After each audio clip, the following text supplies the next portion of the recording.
Assalamualaikum warahmatullahi wabarakatuh. Bismillah, alhamdulillah, wassalatu wassalamu ala rasulillah wa ala alihi wa sahbihi wa mawala. Selamat pagi anak-anak yang saya cintai. Semoga kita selalu dalam lindungan Allah Subhanahu wa taala. Alhamdulillah pada pagi hari ini kita bisa bertatap muka kembali dalam kegiatan belajar mengajar di semester genap ini.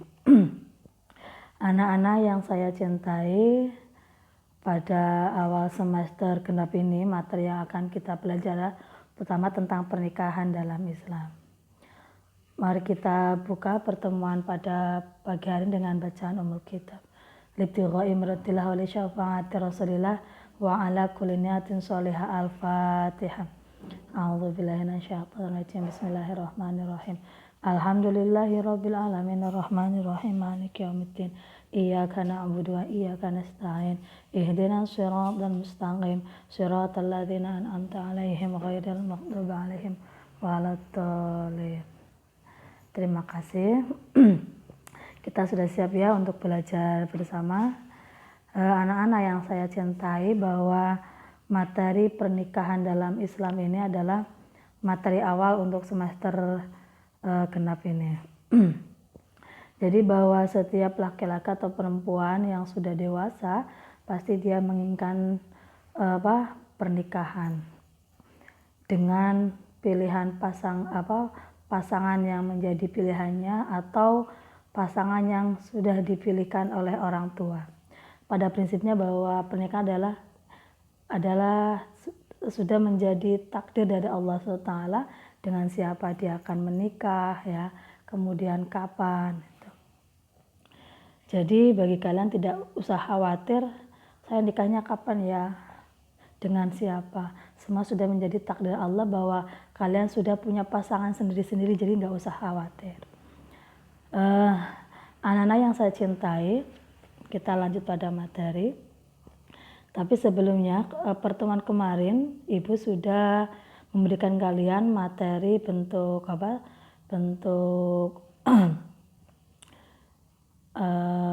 had ya, tentang pernikahan ya, sampai pada hukum-hukum pernikahan. Nah, pada materi ini Ibu akan menjelaskan sedikit tentang pengertian sampai pada hukum.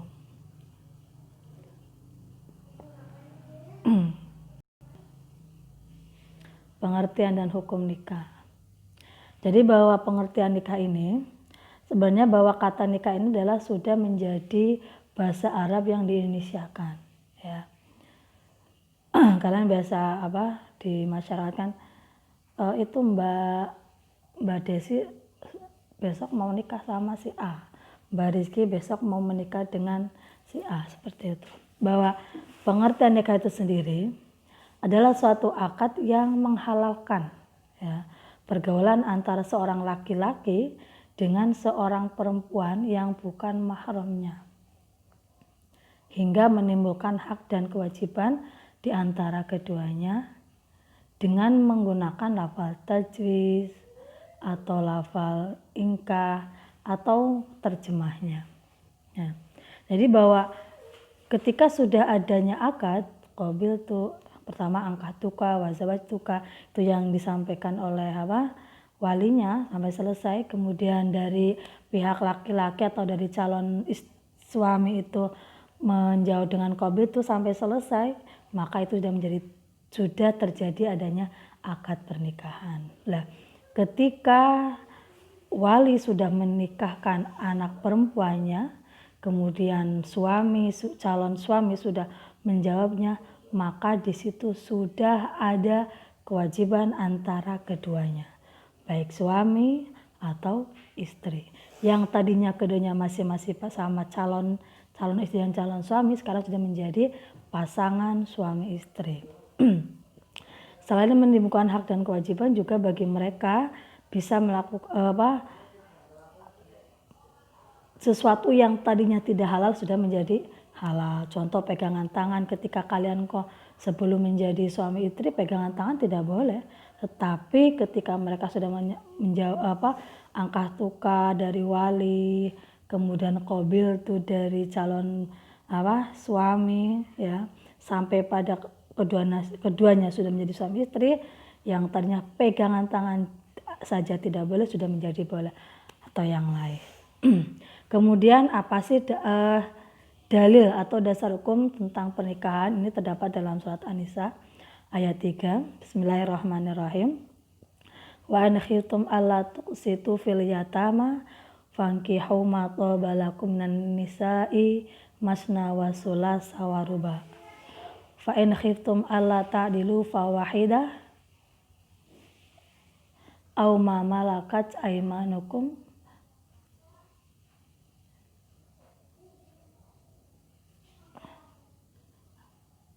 sebentar ya. Dzalika adna alla ta'ulu. Yang artinya jika kamu khawatir tidak akan mampu berlaku adil ya terhadap hak-hak perempuan yatim, bila kamu menikahinya maka nikahilah perempuan yang lain yang kamu senangi ya. 2, 3 atau 4. Tetapi jika kamu khawatir tidak akan mampu berlaku adil, maka nikahilah seorang saja atau hamba sahaya perempuan yang kamu miliki.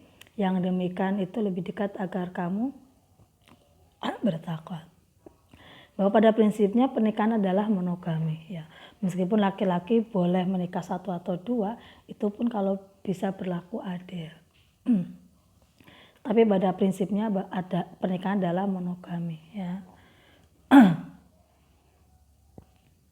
Sampai pada di ayat tersebut kalau memang mampu berlaku adil, boleh laki-laki tuh nikah 1 atau 2. Tapi pada prinsipnya bisa enggak ya, bahwa kita sebagai manusia antara istri 1, kedua, ketiga bisa adil. Ya. Kemudian kita lanjut pada hukum pernikahan.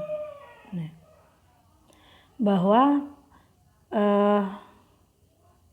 jumhur ulama membagi hukum nikahan itu menjadi 5 ya. Ini disesuaikan dengan kondisi masing-masing manusia. Pertama adalah mubah.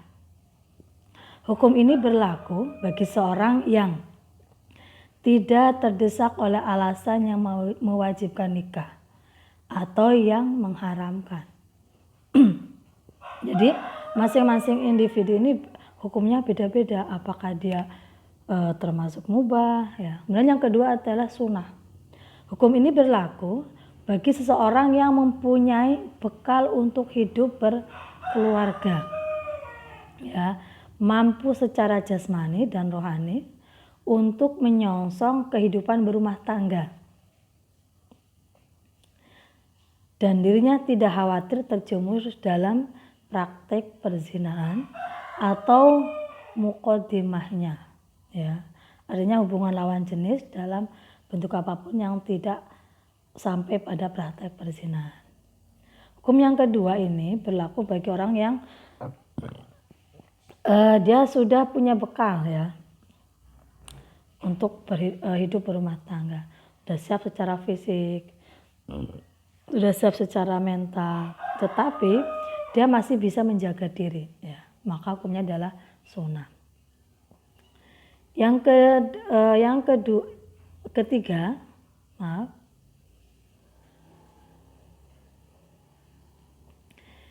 ketiga adalah hukum wajib ya. Hukum wajib ini berlaku bagi seseorang ya,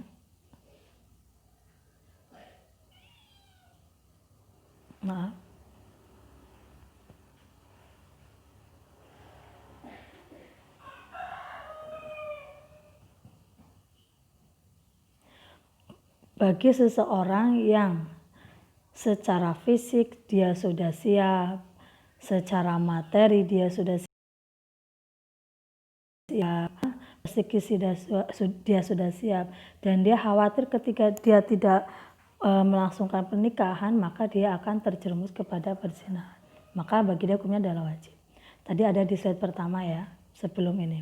Kemudian yang kedua makruh. Ini hukum ini berlaku bagi seseorang yang belum mempunyai bekal, belum punya penghasilan ya, untuk menafkahi keluarganya walaupun dirinya telah siap secara fisik ya, mungkin sudah umur, untuk menyongsong kehidupan berumah tangga dan ia tidak khawatir dirinya akan terjerumus dalam praktek perzinaan hingga datang waktu yang paling tepat untuknya. Itu makro. Kemudian yang terakhir adalah haram ya. Ini berlaku bagi seorang laki-laki atau perempuan yang menikah dengan tujuan menyakiti, balas dendam, mempermainkan pasangannya atau memeras hartanya. Bahwa ketika seorang laki-laki atau perempuan bahwa kemudian dia menikah tetapi dengan tujuan-tujuan yang tadi disebutkan atau istilahnya tujuan yang tidak bagus, maka hukum nikah bagi beliau adalah haram.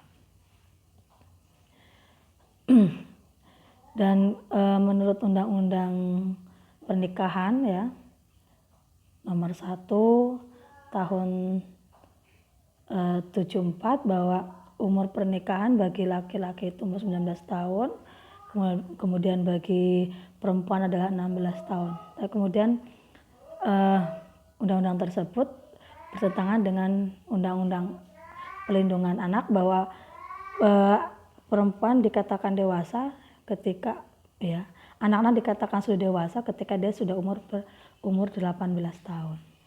Jadi bahwa untuk saat ini laki-laki atau perempuan ya menikah ketika dia sudah berumur 19 tahun ke atas ya. Itu ada revisi dari undang-undang tersebut. Oke anak-anak, kita lanjut pada materi khitbah. Nanti ada di slide yang berikutnya.